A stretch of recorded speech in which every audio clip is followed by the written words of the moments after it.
Hello বন্ধুরা, আমি Mustafa Kamal traveller. আমি এই মুহূর্তে আছি কম্বোডিয়া এবং লাওসের বর্ডারে।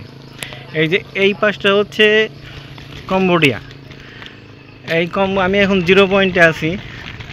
এই বর্ডার পার হয়ে আসতেছি।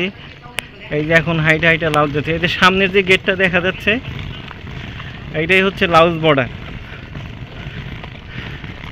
কম্বোডিয়া ইমিগ্রেশন আমার পাসপোর্ট দেখে তেমন কিছু বলে নাই। বাংলাদেশি দেখে আগে আমার ধরার পরে পাসপোর্ট ঘাটাঘাটি করে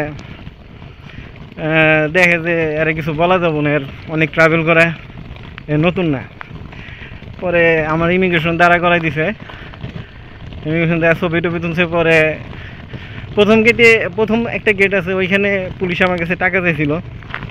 আমি বলছি ভিসা টিসা সব ঠিক আছে, টাকা দিতে পারবো না। পরে ওইখান থেকে আসছি মেন ইমিগ্রেশনে। পরে আমার বলতে আছে মানি। পরে যেখানে লেখা আছে ওয়েলকাম কম্বোডিয়া, পরে বলতেছে মানি। পরে আমি $2 দিছি, নাহলে সিল মারে না পাসপোর্টে। $2 দিয়ে সিল মারাইছি। পরে এই গেটে এইখানে আরেকটা গেট আছে, সেও আমার কাছে আবার টাকা চাইতেছে।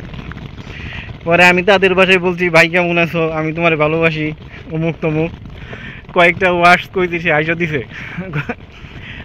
পরে পাসপোর্ট দিয়ে দিছে, দাও।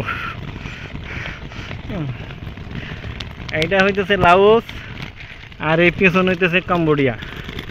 আমি আছি একদম 0 পয়েন্টে, এবং এইখানে মোবাইলে মানে কম্বোডিয়ার সিম কিনছি, ওইটা নেটওয়ার্ক নাই।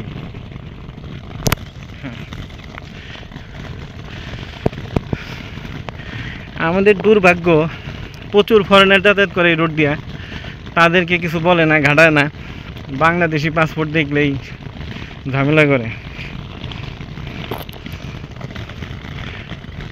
এগুলো বন জঙ্গল।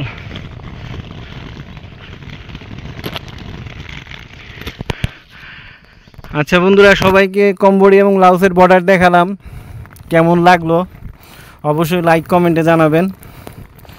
সবাই ভালো থাকবেন। আসবো নেক্সট ভিডিও নিয়ে।